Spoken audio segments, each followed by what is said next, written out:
Hey, everybody, and welcome to Inquire Live presents Philly Playlist. I'm Dan DeLuca, music critic for the Philadelphia Inquirer, and today I'm going to be talking with Carsey Blanton, singer-songwriter, band leader, who's making the revolution irresistible. We're going to talk about that. We're going to talk about her new album, Love and Rage, which is out on her own So Ferocious label. Came out in April. Terrific new record.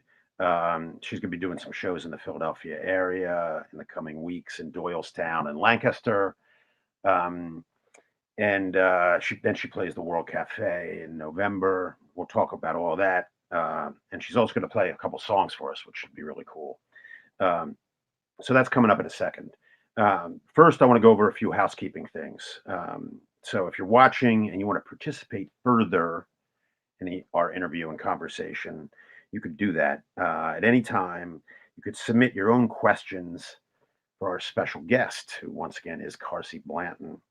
And to do so, please ask your questions in the comment section at the bottom of this page. And if you're watching on social media, please go to inquire.com/Philly Playlist Live to submit your questions. Okay, without further ado, let me introduce Carsey Blanton. Hi, Dan. Carsey, How are you? I'm good. How are you? Good. You Great to doing all see right? you. Thanks for having me. I'm so excited to be Sure, here. sure. Thanks for being here. And right here in my own house, You, but also here with you. I see your name is in lights and That's right. behind over your right shoulder. That's how I like it. Yeah, yeah. So, first of all, let's just right away, right off the jump, just so people know, like, what are those dates that are coming up? When are you playing in the area? And also, like, tell people if they want to get your record, how do they do that? Sure. Well, July 10th, I'm playing in Doylestown at the Distance Picnic, which is almost a tongue twister. And Hmm. that's an outdoor show, as you can guess from the name. And then we have shows. We have one in Lancaster at Tellus 360 in September. I think it's the 13th, but I could be wrong. And we have a Godfrey Daniels show coming up as well. I don't think it's listed yet, but we'll be in the PA area a couple times. We had a World Cafe live show, but it is sold out. So sorry, Hmm. suckers. Hmm. That's in November. That's not for a while, right? That's right. Yep. Yeah, yeah. And are you still doing? We'll get into the details of this, but you're still doing rent parties? Do you have a rent party coming up as well? Well, we actually stopped doing rent parties. So, for the whole pandemic, as you know, and as you wrote about in the Inquirer, and I thank you for that, we were doing these monthly parties where I was trying to pay my bandmates rent. I have two bandmates, Joe Plowman and Patrick Firth. And like a lot of musicians, their income went just to zero when the pandemic hit because they really only make money from live gigs. So, we started throwing these monthly rent parties, and our last one was in April. And now Hmm. we're transitioning to something that we're calling the party at the end of the month. So we're still doing a monthly live stream, but it's not to raise rent anymore. It's just to sort of celebrate, have a party, say hi to everybody. Uh-huh. Uh-huh. And that would be a play on the song "Party at the End of the World," which That's is right. on the new record. Right. It's exactly Right. right. It's the Right. That's single. very clever. But so you still do? You have one of those coming up? Well, we're taking June off, so the next one will be in July. Okay. End of Okay. July. Yep, but that and all the tour dates and everything are all on my website, which is carseyblanton.com. You can sign up on the mailing list and you'll get all the news that's fit to print. Okay. Okay. All right. So before we get into like the whole story of what brought you to this point, I wanted to just ask you about something, which are the first thing that people see when they go to your website, which is carseyblanton.com, which is Carsey Blanton writes anthems for a world worth saving. Mm-hmm. So tell me what that means. What's that mean in theory and practice? Oh, well, I'm really glad you asked that question. That idea came from actually a book that I read a couple years ago, a nonfiction book by an author named Naomi Klein. Hmm. She wrote a book called The Shock Doctrine. I had read that. She wrote another book called This Changes Everything, which is about, she calls it like capitalism and the climate or something. So it's about climate change and capitalism and how they sort of interact. So this sounds like an unlikely thing that would inspire songs, but there's a passage in that book where she said something like, she's talking about the greatest lie of sort of our socio political structure is that people are bad and greedy and that the world is not worth saving. And so, Hmm. even though we feel this sense of apocalypse and doom, you shouldn't really do anything about it because that's just how people are. We're gonna like drive ourselves off a cliff and good riddance, right? Hmm. Um, so I found that really moving because I identify with both of those feelings. I identify with the feeling of like people are no good, they're greedy, and also the feeling that that's wrong. And Hmm. so my this album and just my music in general over the last couple of years, I'm really trying to steer it in the direction of writing about, singing about, coming from the perspective of people are good and the world is worth saving. Hmm. Hmm. So that's kind of my artist mission statement for this current time. Right. And would you say that that is embodied in both Buck Up, which is your previous album, and this record? I think so. Yeah, I've kind of been heading in this trajectory for a while. And, I do various kinds of political work, and my music is variously political. But all of it, for me, what I'm trying to do as a writer all the time is give people that feeling. The world is worth saving. People are good. So that's the messaging I'm trying to get into songs as much as I can without beating people over the head with it and just making it sound like propaganda. Right. And you feel that tussle a little bit in yourself. It's not like you don't just reject the idea that people are bad. You gotta fight for it, Yeah, right? it's love and rage. I mean, that's really what it comes down to. I feel like the new album, Love and Rage, is really illustrates that internal drama, that conflict where you're like, are people worth saving? And then part of me is like, yes, they are, and part of me is like, no, we're not. Hmm. Hmm. Hmm. Hmm. So yeah, it's all in Uh, there. right, right. And then the motto on your Twitter feed, which I quoted there, is making the revolution irresistible. Yep. That Yeah. I lifted from a writer and activist named Toni Cade Bambera, and she said the job of the artist is to make the revolution irresistible. And I'm a socialist, and I believe in revolution. I hope that we have one, and so I try to think of myself as an artist and also an activist, and that those are tied together. So my job as an artist is to make the revolution irresistible. Right, right. Okay, let's back up a little bit. Okay. Let's you grew up, and you've been in Philadelphia twice, really, but you grew up in Virginia. That's Is that right. right? Yep, I grew up in a town called Luray, Virginia, which is sort of central, very rural. And then I've lived kind of all over. You're probably going to ask me about this, so I'll zip it. Yeah. Well, tell me about live in Virginia. And my understanding is it's sort of really an artist friendly upbringing you had. I would say is that a good way to put it? That is fair. Yeah. Yeah. So my dad was and is a therapist and a writer, and he does these group therapy retreats. So I say that because the house where I grew up, was also a retreat center. So it was just always full of all kinds of eccentric people. And I also didn't go to school. My parents didn't put me in school. I was what we called unschooled, which Hmm. is to separate it from sort of religious homeschooling. Mine was like the very non-religious kind of homeschooling where they're just like, do whatever you want, have Hmm. fun. Hmm. Um, so I was kind of running amok, and there were all kinds of wacky people in our house all the time, and that's kind of how it is to be a musician. So it was a perfect upbringing. Did you um, did you want for discipline at all? Do you know what I mean? Like was it um, is that did you thrive always in that unstructured environment? I think that I thrived more than many people would, and even Hmm. more than some people in my family did. Like, I do think that it was a pretty good fit for my personality. Um, but there's also some things that I wish, I had had the benefit of, like learning another language. I only speak English like a classic American. Hmm. And I sort of blame that on, not having formal education. I had the option to go to college, and by the time I was college age, I had already moved out and started working as a musician. So I have a total lack of formal education, and I can't blame the whole thing on my parents because I could have gone and got some if I really wanted to. Right, right. So, all right. So, tell me about how music fit in there. There's your parents used to like play songs for you, I guess, right? Yeah, so we had both of my parents play guitar. They both have written songs. and they both just love music. They're just major music lovers and connoisseurs. And so there was always music playing in our house, both recorded and live. And because we were having these, retreat center things going on, there were always parties. So, like, I remember a lot of parties being a little kid and people kind of sitting around the living room and passing a guitar around and telling stories. And occasionally we'd get really great musicians in the house and they would do some kind of crazy, like play piano with their feet or whatever. Uh, Hmm. so, like, I have a lot of memories of live music as a kid and just always thinking it was, the coolest and most exciting thing that had ever happened. And I still feel that way. Uh-huh. Uh-huh. And now, all right, how does John Prine fit in there? Yeah, so I would say my dad is one of John Prine's biggest fans, and my mom is maybe another one of his biggest fans. They both played his songs on guitar.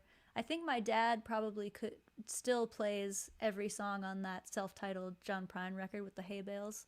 Hmm. Hmm. So I grew up hearing those songs from my dad. And so I think because of that, it's almost like I thought of John Prine as a family member because Hmm. he's been around since I was born, and a big part of my life. So I was almost like exposed to his music before I even could process what was happening. And when he passed away last year, it hit me really hard, kind of unexpectedly hard. Like, I didn't realize I had felt like he was a member of my family. Hmm. Hmm. Hmm. And you wrote a little tribute song, right? I did. Yeah, I wrote a tribute to John Prine the day after he died. It was one of those things that, like, you know I had a big emotional reaction. It turned into a song right away. I recorded that day and put it on the internet. Hmm. Just because I felt like a lot of people needed to mourn with me, and yeah, a lot of people did. So that it ended up being this crazy thing where 5 million people or something video. Is that right? Yeah, yeah, Yeah, yeah. which Fishing with you, it's called. Fishing with You. Right, That's right. right, Yeah, and it was right. sort of a little ditty. It mentions a whole bunch of his songs, and it's a play on one of his melodies and a play on a bunch of his lyrics. So I thought of it, like a tribute to such a degree. It's almost like a novelty song or something. But that made it really easy to write really fast. Hmm. Hmm. Hmm. Hmm. So that's one. There's a strain. There's kind of a folk music strain in what you do, and then Yeah. there's also a jazz strain. Yeah. Um, and talk a little bit about how that happened, the roots of Sure. that, and like who your favorite singers are and how you learned to sing. Sure. Um, so I grew up listening to the music my parents loved, which included John Prine, Bob Dylan, and Paul Simon, Joni Mitchell, and kind of all of the wonderful folk singer-songwriters from mostly 60s and 70s, but also some later stuff. Like, there was a lot of Bonnie Raitt, a lot of Lucinda Williams in my household. And then when I was 13, I think just before I turned 13, we watched the Ken Burns jazz documentary, Okay. and I remember just like I'd never heard it before, and I remember hearing Billie Holiday on that documentary and being like, "What is this?" And so somebody told my grandpa that I had that reaction, and then for my 13th birthday, he sent me a big stack of jazz records, Hmm. of CDs. So there was Billie Holiday and Nina Simone and Ella Fitzgerald and Sarah Vaughan and Ray Charles. He just kind of like gave it all to me, like, you might like all of this. And I did like that. So that was almost like part of my adolescence, was having this, like, I don't just listen to folk music now, I listen to jazz. It was like kind of Hmm. punk rock for me at the time. So yeah, I just started listening to that, and it was around the same time I started playing guitar. So and I'm a self-taught guitarist, so I would sit in my room and listen to Billie Holiday records and try and figure out what the chords were and sing along and stuff like that. And that's definitely been a big part of my musical growth. Right. And how about Thelonious Monk? What's the Thelonious Monk story? I don't know if I have a good Monk story. I used to have a quote from Monk above my studio door, and the Hmm. quote was, "A genius is the one most like himself." Just Uh-huh. still one of my favorite quotes. It's really good advice, too, for when you're trying to make something. Right. Right. Right. Right. So those strains, um, and Billie Holiday, and also who else? Who are the other vocalists you really? Well, Nina Simone is, I still say, is probably my favorite singer. I mean, not Mhm. that I could pick one favorite, but I do have a tattoo of Nina Simone. Oh, you This do. is this is the cover of a Nina Simone album called "Here Comes the Sun," which is a covers record. So Wow. probably my favorite record. It's the only record I have a tattoo of, so we might as well say it's my favorite record. Right. Um, and yeah, Nina, I love how weird she is, and I've always found that to be very inspiring. And I could say that of Billie Holiday as well. That they both have very unusual voices and not what people think of as pretty voices, and Hmm. also not a lot of range, like Hmm. in terms of pitch. But what they have is an incredible ability to emote. So they're both giving you tons of information whenever they're singing a song about all of the details of their feelings about what they're singing. And that's to me what being a singer is. So I always think of them as my idols and my mentors. Right. Right. It's about how you express yourself with what you have, kind of. Yeah.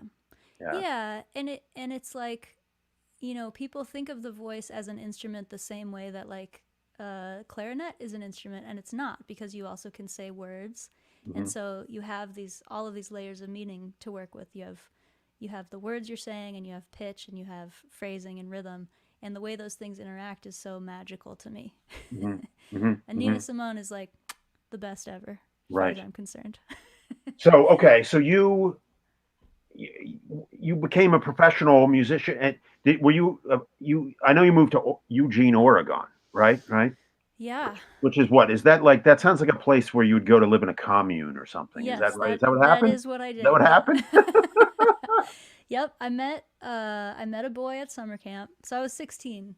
Uh-huh. I met a few people at this summer camp, and they all were moving in together in this house in Eugene. It was like a 3 bedroom house with 8 adults and a baby living in it. And I went to visit this boy I had a crush on at the house, and I just was like, "This is great. I need to live here." They were all musicians and artists. Hmm. Just kind of like shoestring budget. Rent was $80 a month. We would dumpster dive for most of our food, and it was awesome. And I Hmm. lived in that house and then another version of that sort of commune for 3 or 4 years after that. And it really did help me become an artist in a lot of ways. One of them is that I was super poor and it worked fine. So it kind of like burned off my resistance to the idea of doing a job that doesn't pay very well. Hmm. Hmm. Hmm. I found Hmm. that really, really valuable. And so what what brought you to Philadelphia the first time? How did that happen? And were you when do you really become like a serious professional singer songwriter person in your mind as you look Yeah. back? Well, so I lived in Eugene until I was 20 or 21. And Hmm. at that time, my mom had moved to Philly. She had remarried. So she was living just outside of Philly in Ardmore. Hmm. And she actually moved in next door to a woman who ended up introducing me to my first manager, who's a guy called Bill Ibe, who may be in Hmm. the audience right now. He's a Philly guy.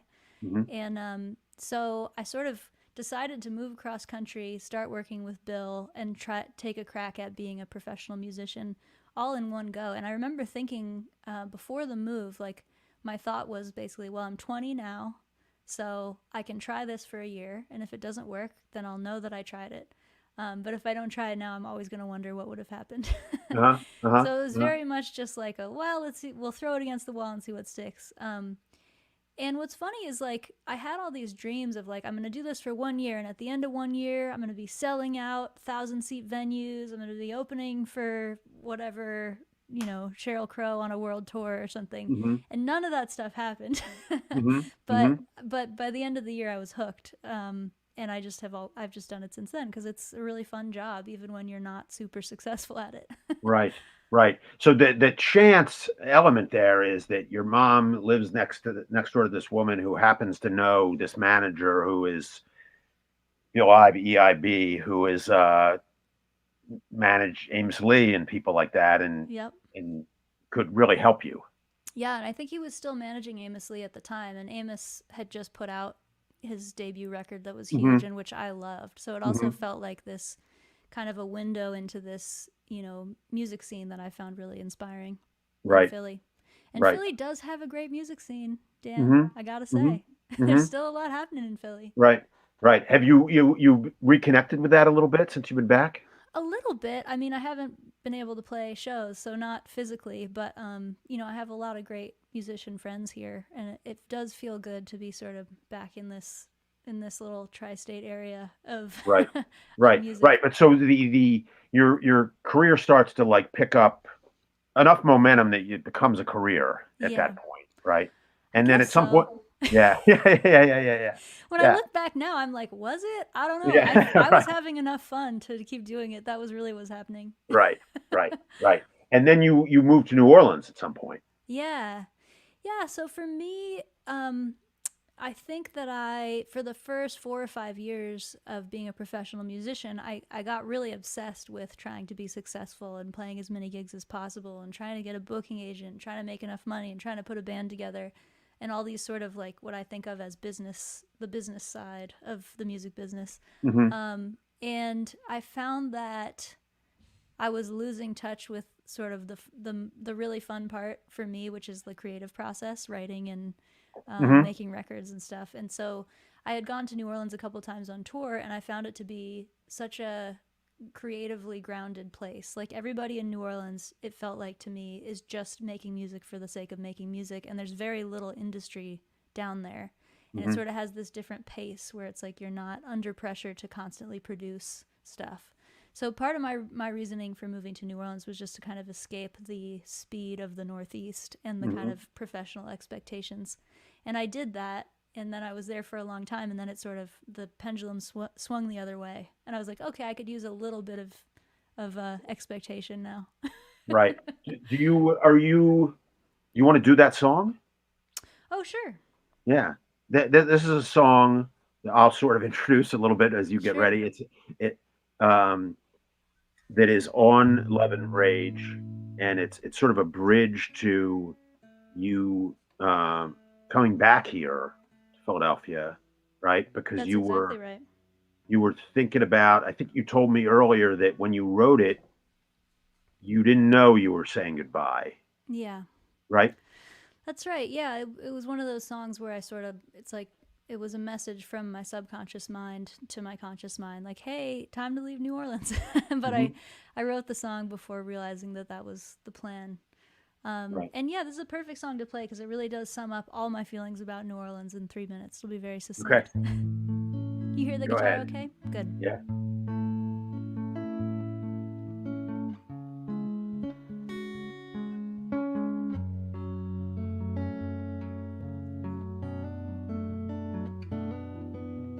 New Orleans is crazy.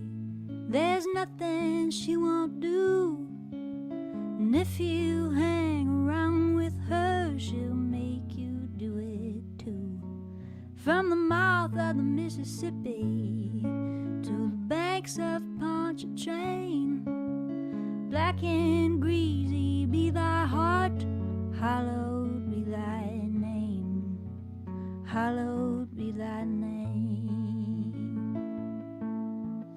Ain't she just the sweetest thing you've seen? So long, New Orleans. So long, New Orleans.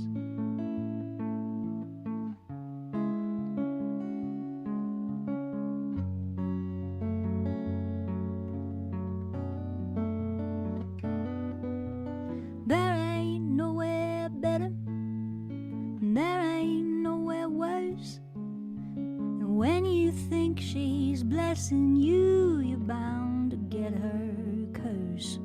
She'll feed you at her table, she'll show you to her room. But are you rocking in her cradle or rotting in her tomb?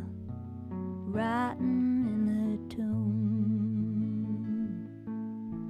And ain't she just the sweetest thing you've seen? So long, New Orleans. So long, New Orleans.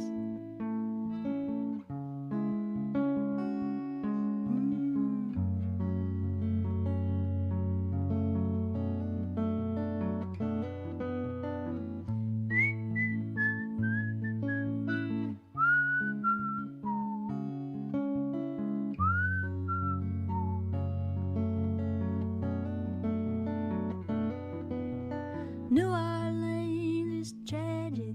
There's nothing she won't lose.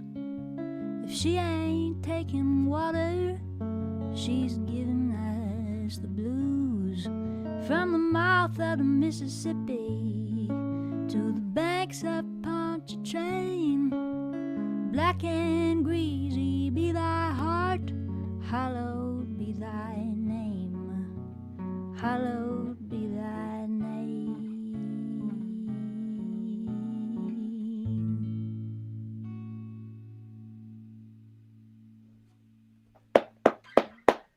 Beautiful. Thank you.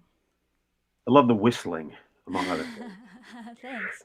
I Um, sort of heard that part as a calliope because if you've been in New Orleans, there's always the steamboat that has the calliope on it, mhm, which is like a mhm. steam organ, which sounds totally insane because steam is not a perfect way to to make sound because it's inconsistent.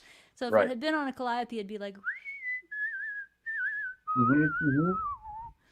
but that would be weird to Um, whistle. so I'm going to take one question from the Okay. crowd here, which is Nancy asks if you're a fan of Blossom Dearie. Oh, absolutely, Nancy. I Yeah. love Blossom Dearie. I won't dance, don't ask me. I won't dance. Absolutely, Yeah. definitely. Yeah. That's There one of you my go. Yeah. favorite jazz records, actually. The Blossom Dearie with the Oscar Peterson trio. She Yeah, says that your voice echoes her in her thank mind. you. It's an Um, honor. all right. So let's talk about now about the last year, Yeah, basically, and and that you and that song and and one thing I know the World Cafe Live show that you have scheduled for November yeah. was originally scheduled for maybe March 20th, something That's like that. right. Good memory. I think Yeah, it was March yeah, 20th, March 20th, 2020. 2020. And then the funniest thing happened, Dan. Yeah, right. So, and that was going to be the beginning of the tour, right? Yeah. Were you and Yeah. were you? Yeah. Go ahead. So tell me what happened then. Yeah, so we were finishing up a West Coast tour, and then we had a week and a half off or so, and then we were starting an East Coast tour, East Coast and then Midwest. So we had like 20 dates in like March and April of 2020. And And we is you and your handsome band, my right? handsome band, Your that's handsome right. band. Who are the guys in that band? The guys in the band are Joe Plowman, he plays bass, he lives in Germantown, and Pat Firth plays keys and lives in New York. So those are Okay. the two guys that have been in the band for a long time, and we have sort of a rotating cast of drummers as well. Hmm. But that's the handsome band. Okay. Um, so yeah, I flew to Joe's house in Philly to start the Hmm. tour, and we were gonna do some rehearsals and stuff. So I flew there on like March 16th, I want to say. Okay. Um, and I think either in the airport or on the way to the airport is when I started getting calls saying none of this is going to happen, basically. Hmm. So like the shows started getting canceled one by one. I think the Hamilton in DC was the first to cancel because they probably had their finger on the pulse of like the CDC and stuff. Um, and then they all kind of went down. So I was at my bass player Joe's house, and we had no shows, Hmm. and it was the beginning of a pandemic, and everybody was freaking out. And I made kind of a split second decision to just stay with Joe and his wife Grace. Hmm. And my thought was like, oh, I'll stay here for the pandemic. What'll it be? 6 weeks, you know? And Hmm. I thought like, oh, we have a record to work on, so I'll stay here. And Joe and I do co-writing together as well. So the idea was to work on some songs. And then as the pandemic stretched further and further ahead, I also became more and more attached to being able to work with my band in person for the Hmm. duration of the pandemic. So Hmm. basically just moved in with Joan Grace and ended up staying there for 6 months. Ended up moving my husband up from New Orleans later. I think I only went back to New Orleans for about a week to pack stuff up in August. So it was sort of an unexpected move to Philly. Right. Right. Um, And it sounds like Joe and Grace were very gracious. Absolutely, very Yeah. gracious. Yeah. I mean, some of my very best friends, and you know, in some ways, it was good for all of us, just because. I mean, as I think a lot of people watching know, when you're doing a pandemic with only your partner, that can also have stressors. So it's sort of like if you're just stuck with your partner and no one else, you have Right. one kind of stress, and if you're stuck with somebody else, also you have a different kind of stress. So we both got to do both. Like we all lived as friends, and then we lived as partners in separate houses, and it was all interesting. Hmm. Hmm. Hmm. So Yeah. all right. So at what point I mean, at some point, gigs are getting canceled, right? You don't your income. You can see your income drying up before your eyes. I would say, think, Yep, right? that is true. So tell me about the pivot then, and the inspiration for the historical inspiration for the pivot, uh, and what you decided to do. Yeah, so I keep coming back to this theme. So much of what I've done in the last year has not actually been strategic at all, but just sort of like stumbling into something that works, which I think maybe is true for a lot of people when you have to like throw everything in the air and reorganize it. You have to kind of do that on the fly, and you don't have time to consider all the possibilities. So without much forethought, we scheduled this rent party for, I think it was March 21st. So it was the date of one of the shows that we canceled. And we were like, we're going to have a marathon. We're going to call it a rent party, which has a tradition from Harlem in the 1920s, where it also has this like sort of racialized capitalism tradition. So rent parties originally were about black people were being charged more rent than white people in Harlem. And to make up the difference, they would throw these parties and they would have great, incredible musical acts come in and play in their houses, and they'd charge a cover, and that's how they'd make rent. So in our Right. case, not the same situation, except that we were not able to make rent, and we threw a party to try and make rent. So we Hmm. had this live stream. The first one was 6 hours long. We took requests all day. Joe's wife Grace was writing down the requests off of Facebook and handing them to me on pieces of paper, and we made enough to pay Joe and Pat's rent. So that was the original idea. My rent is covered and was covered by Patreon. So I have all these fans that subscribe to me on this website. So I was allowed to have some income still. Right, and you put exclusive content for your fans on there. Yes, exactly. But Joe and Pat just went to absolute zero. So we raised rent for them that first month, and then we were like, all right, it worked. Let's do it again. And then we ended up doing it for 14 months. Wow, wow, wow, and um, but so you also had the somewhat rare benefit of being with these musicians in your band and getting to play music in the same room, which a lot of people Yes. couldn't figure out how to do. Yeah, so after the first two rent parties, then Pat joined our pod. So Pat was in New York City, and the first couple months wasn't leaving because it was Hmm. a crazy situation there. And he lives in a big apartment building. And anyway, so then by May, I think he had joined our pod. So then Pat played all the remaining rent parties with us, and it Meaning he came was and lived in the house. no, he just would go back and forth. So he Right. joined our pod, meaning we all saw each other and felt that our level of exposure to COVID was okay within that group of 6 or 7 or whatever it was. Hmm. Um, so yeah, we were able to play music together. We were able to work on the record and eventually able to record the record. Hmm. Um, thanks to that split decision to not go back to New Orleans. Right. Right. And and eventually you left New Orleans permanently, so to speak, and came up here. Yeah, so I was just living with Joe and Grace, and then in August I drove down and packed up all my stuff and drove it back up, put it in storage. Actually, put it in storage in Joe and Grace's basement for several months until we got a house up here. Hmm. Hmm. Hmm. So Hmm. yeah, those So guys okay, really helped me out. so the album, the songs on Love and Rage, um, some of them were written before all this went down, and some of them during and after, sort of. Tell me about that. Yeah, so there's this theme of looming apocalypse on the Love and Rage album. But those of you that know my other work, looming apocalypse has showed up in in a lot of my records. So the song "Party at the End of the World," for instance, I wrote before the pandemic. I wrote in summer of 2019, Hmm.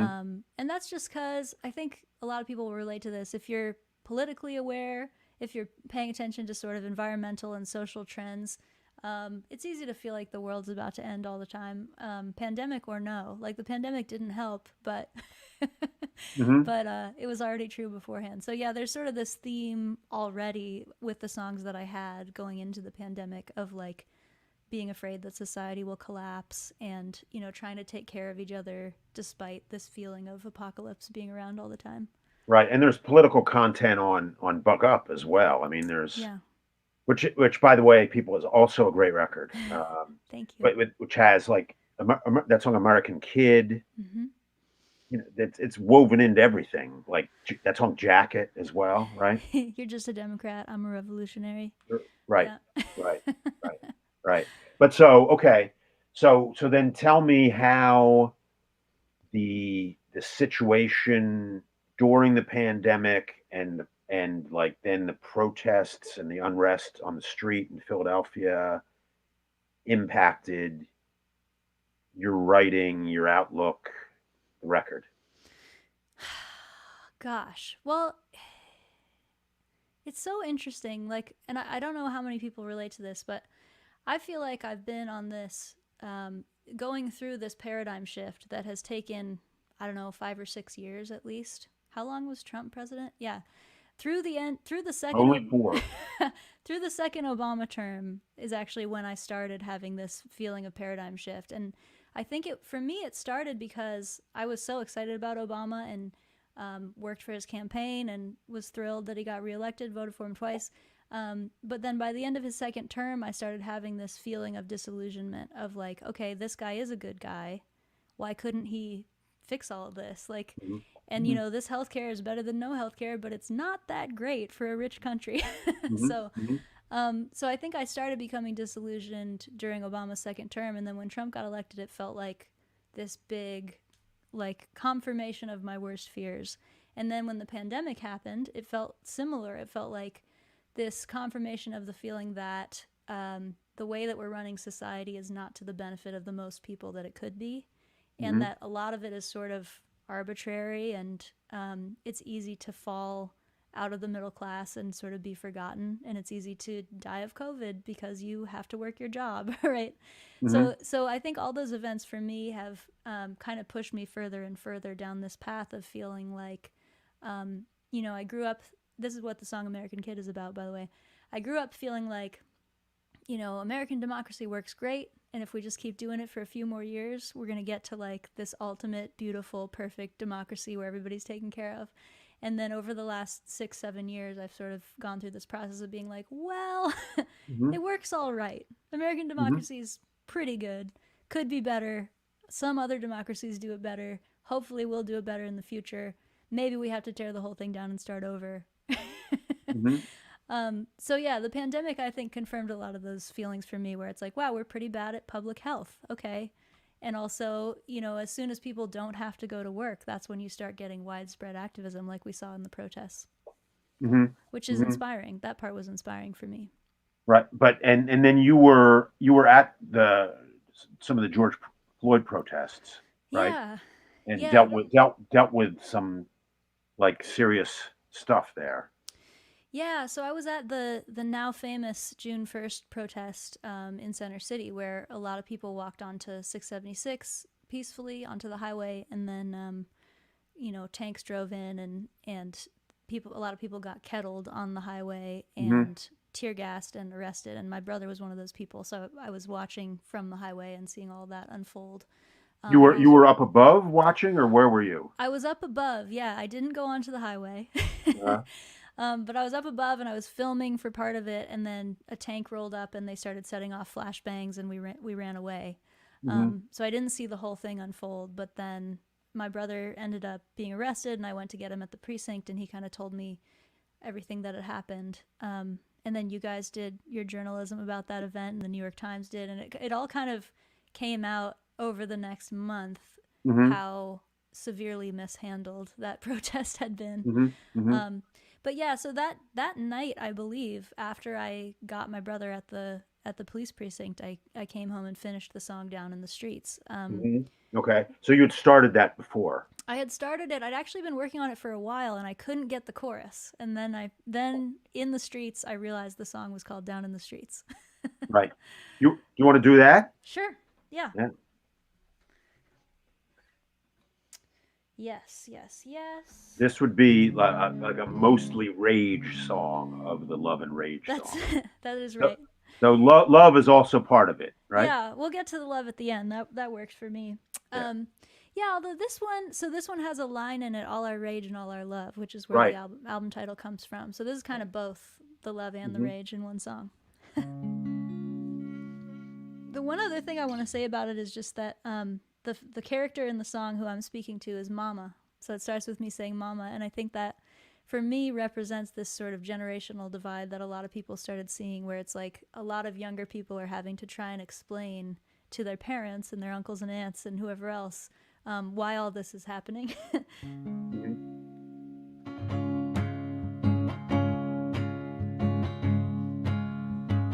Mama, it's a disaster, going faster and faster, and all of my heroes turning out to be bastards.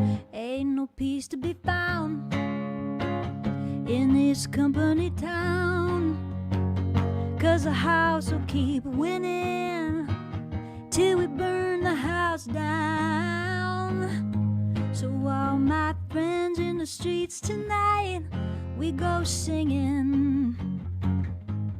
All my friends who are down and out, we're gonna fight for all our friends in the up above, with all our rage and all our love, adding fuel to the fire down in the streets tonight, where they call it a riot, 'cause we ain't keeping quiet. But if you've been listening, we know you don't buy it. And they say we've been stealing, but who's the real villain when we can't even make a living and out there making a killing? So all my friends in the streets tonight, we go singing. All my friends who are down and out, we gonna fight for all our friends in the up above, with all our rage and all our love, adding fuel to the fire down in the streets tonight. Well, they can lock us up and they can knock us down, but we're the ones who run this town. We're gonna shout it out until we make them face. We're the ones who own this place. They can lock us up and they can knock us down, but we're the ones who run this town. We're gonna shout it out until we make them face. We're the ones who own this place. So all my friends in the streets tonight, we go singing. All my friends who are down and out, we're gonna fight for all our friends in the up above, with all our rage and all our love, adding fuel to the fire down in the streets tonight. Down in the streets tonight.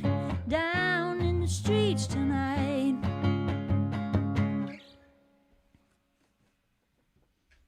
Woo! Yeah. All right. Streets. All right. That is, I love the Woody Guthrie "This Land Is Your Land" thing. This is ours, and Yep. also the Patti Smith "Power to the People" or "People Have the Nice. Power" thing. Thank you. Yeah. Well, yeah.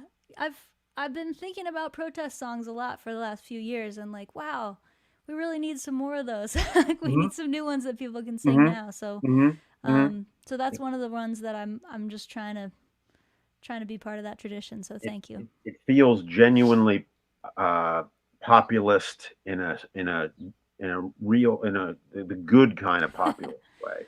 All power to the people, Dan. There you go. There you go. But okay, so let's talk then a little bit about that. Tell me about the difficulty of making a record, then, of like what it took logistically to make an album during a pandemic year. Because I know you worked on some of it here, but then also elsewhere, right? Yeah. So while I was living at Joe's house, we sort of commandeered their living room and turned it into a quarantine studio. We called it Apollo COVID-19. and and it involved like buying a bunch of gear, which has come in handy because I'm using it for stuff like this and for live streams and all that. Hmm. But there was a big investment right at the beginning of the pandemic, and I'm sure a lot of other people, musicians as well as just people who are working on Zoom, can relate to that. Like back in April, there was a lot of gear that had to be bought and a lot of cables that I had to purchase to try and hook Hmm. everything Hmm. up. So we built this little quarantine studio at Joe's house, and luckily we had already found the producer we wanted to work with for this record. He's named Tyler Chester, and he lived in L.A.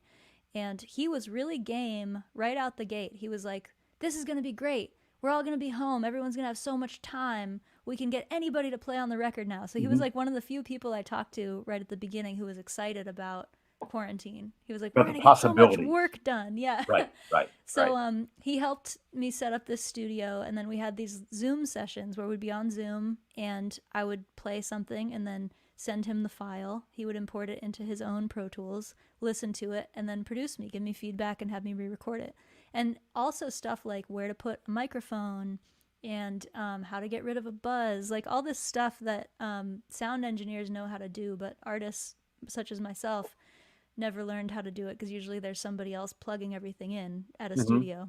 Hmm. So I had to learn a lot of new skills, which probably will continue to come in handy. But there was a steep learning curve. So I'd say the first 2 months was mostly just trying to learn new programs and how to place mics and stuff, and we really didn't get much done. But then by like July and August, we were starting to really get some tracks down for the album that we were pretty happy with. And Hmm. we were also, Tyler was flying the songs around to other people all over the country. So we had a lot of people playing on the record before we had ever been in a room together. Okay. But then what ended up happening is in September, we were like, I don't think we can actually finish this record without being in person because there's just too many little nitty gritty things. So So you had to go to LA. yeah, so the boys and I drove to LA. We camped at KOA campsites the whole way so as not to bring COVID with us. Hmm. And Tyler had already had COVID, so he was sort of like inoculated as much as we knew at the time. Hmm. And so we went to his studio and finished the record. Wow. Wow. And some of those people, um, Pete Thomas is on the record. He is, yeah. So Who so is there are the Elvis Costello and Attractions and now Imposters, I guess, right? that's right. Drummer. Yeah, Yeah, the yeah. Elvis Costello drummer. Like, so Yep. how did that happen? Like how did COVID make that possible? Sort of. Well, it was a really funny situation, and this is why Tyler, who produced the record, was so excited. It took me a while to come around to it. When no one's on tour, that Hmm. means every musician in the world is at their house. And Hmm. the benefit of that is if they have a microphone, you can ask them to play on your record. Hmm. Hmm. Whereas normally, 75% of the professional musicians in the world are probably out on the road and not at home. So we made a few big swings of people that we wanted to get, and this was one of them. It's for a song called Shit List, which I remember I sent it to Tyler, and he was like, "Oh, it's like an early Elvis Costello, like pop punk vibe." And I was like, "Yes, it is." And then Hmm. we were like, "Who should we get to play drums?" And he was like, "Well, maybe we should try and call Pete Thomas." Uh-huh. And I did know Pete from a tour I had done a few years back with a band called the Weepies, where he played with them. So I had his number. I'd never called it before, but I called him and was like, "Pete, do you remember me? I'm Hmm. Carsey, and do you want to play on the record?" And he's like, "Yes, of course." He's like, "I'm not doing anything. Yeah, of course." And that was kind of the response we got from a lot of people. There's another drummer called Jay Belarose who played on the song "So Long New Orleans," who's quite a big cheese, and that was another like big swing where he was just like, "Sure, why not? It came I'll do through. it." Came through. Yeah. Right. So now we're like the record came out in April, Mm-hmm. and COVID is lifting. It seems. We hope, Does right? seem that way, yeah. And you are. Tell me a little bit about how, like, what you found to be missing and hard in your life because of quarantine and because of not being able to do your job and have your life be the way it normally is. Yeah. I mean, the big thing is I have been touring since I was 15, and I've done a lot of shoestring, road dog, sleeping on couches touring. And there's only so much of that that you can do and still feel great about it. So before the pandemic, I was getting to a point where I was kind of like, wow, this job is really hard. I Hmm. was getting to Hmm. be a little bit exhausted, I guess. And what the pandemic showed me, all of this forced time off the road, is how much I actually love this job and how absolutely blessed I am to be able to be on a stage and play music for people, and that anyone ever wants me to do that and wants to pay me money for that. Like, that is just hallelujah, 100%. Hmm. So I think it really reconnected me with how much I love this job and how much I value it, and also what the role is of a performer and why it's important to have gatherings where people listen to music and what it is we go to those events for. Um, it really reconnected me with all that stuff. Hmm. Hmm. Yeah. Do you have anxiety about going back at all? You know what? I had a little bit. It's actually, now that I've done one gig, I have a lot less anxiety. But I had a dream probably a month ago or something, so a little bit before shows were actually starting. But when I knew they were going to start, I had this dream that I was on stage in this huge theater with my guitar, and it was empty. There was no one in the room. And I looked at the sound guy, and he goes, "Nobody came, but go ahead." Woo, woo. And in the dream, I was like, "Okay, here we go." I was just like going to play the show. So I think that was a big anxiety, is sort of like, we've done these shows on the internet and I have Facebook followers and Patreon and stuff, but it doesn't feel real when you can't be in a room with people. And I think a Hmm. lot of other musicians have said the same thing. We're like, is anybody really out there? Like, it all Right, feels fake right now. right, right. What was the one gig that you've done now? We played in Connecticut at an outdoor concert series called Chirp, and that was last week. How'd that Yeah. go? It was great. Yeah. It was wacky. I mean, the one thing that I remember that I had forgotten about gigs, especially outdoor gigs, is like there's other people, and you don't know what's going to happen with other people. They're going to make noises, they might run around. There's little kids that might scream. Like, there's so much stimulus. So I have to relearn how to like focus on my performance when there's other stuff happening, cuz live Right. streams are so insular. Like, I'm in my headphones and that's all I can hear. Do you think you'll do anything differently in terms of touring, or like in terms of still doing the live streams? Like, is your approach going to be different as a result of what COVID hath wrought, kind of? There's a few things that we're going to change. And I'll talk about the sort of business side and the creative side because I think it's affected both. And I think everybody's going through this. It's like you can't take 18 months and spend it in your house thinking without making some significant life changes. So, one big thing is that I've started paying my band a lot more than I did before, Hmm. and that's, I'm blessed to be able to do that, but also it's a stretch to be able to do. And what really happened is I just prioritized making sure that the people I work with, who are important to me in my life and also creatively, making sure that they're taken care of and that they're getting a piece of any success that we do have. Hmm. Um, the other thing is, like I said, we used to do a lot of road dog touring, and touring is really expensive. So if you're not playing big rooms and you're not playing sold out shows, you can actually spend a lot of money going on tour. And I've done that a lot of times. And I think what quarantine showed me is that I can make enough money to live staying at my house. Hmm. And so that means that if I'm going to go on tour, I have to actually be paid for that. I have to come home with some profit. So that's just sounds obvious, but you'd be surprised how many musicians are in the same boat I was in for a long time, where Sure. it's No, like, I think that's a total real yeah, thing. you're on the road to be on the road, not Hmm. because it makes you money, right? So I Hmm. think I'm trying to shift that. And then creatively, like I was saying earlier, I feel reconnected with what a show is for. And I think what a show is for is having a collective emotional experience. So a collective experience of grief, a collective experience of rage, a collective experience of joy and laughter, because it's different when you're by yourself. Like, an isolated experience of those things doesn't process them in the same way. So I'm focusing a lot more on my shows over the next year, providing that for people, like making a space where people can feel some of the feelings of the last year in a group. Hmm. Hmm. Okay, so we've got like 5 or 6 minutes left. So do you want to Okay. do one? You want to do one more song from the record? Yeah, I would like to. Let me tune real quick. Go right Um ahead. This would be more of a love song, sort of. exactly. Yeah. This is a very lovey love song. It's not a love song in the traditional sense of the word. It's about loving everybody alive. Hmm.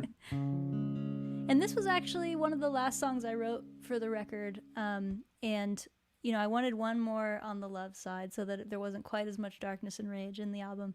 And this is what I came up with. It's called Be Good.